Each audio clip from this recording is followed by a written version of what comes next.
Solar panels, like the ones on the roof of El Hadij Abdu's house, are an increasingly common sight in Niger's capital. Niamey is a city which has become all too familiar with annoying power cuts and load shedding as the government struggles to keep up with the demand. However, the problem was an opportunity for some local entrepreneurs who looked to the sky for a solution. Niger, in the heart of West Africa, is one of the world's sunniest countries after all.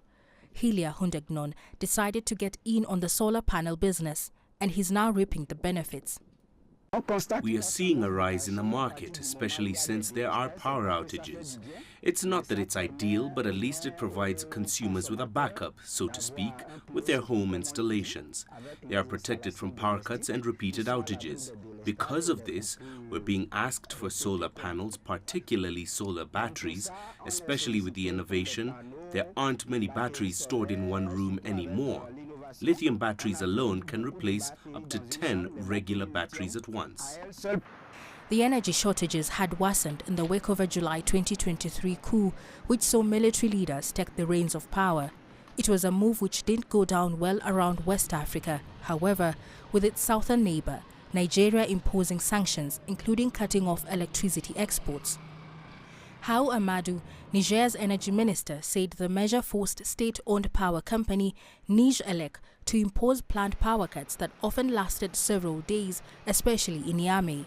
However, the development had an unexpected impact, it propelling the solar power sector to a new level of sophistication.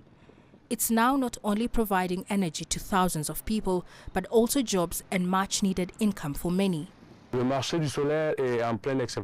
solar market has been rapidly expanding since the events of July 26th, with the disruption of electricity from Nigeria.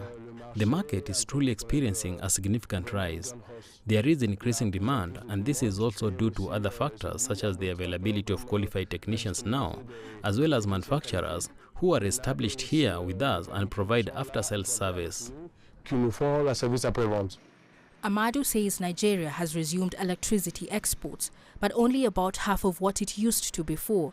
Because of this, the government has remained careful with supply, but it's certainly being helped by the rise in interest in solar panels, both by businesses and ordinary homeowners.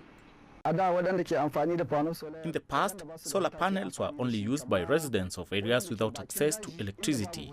But today, even those with electricity are using them effectively, especially in cases of power cuts that can last 1, 2, or 3 hours.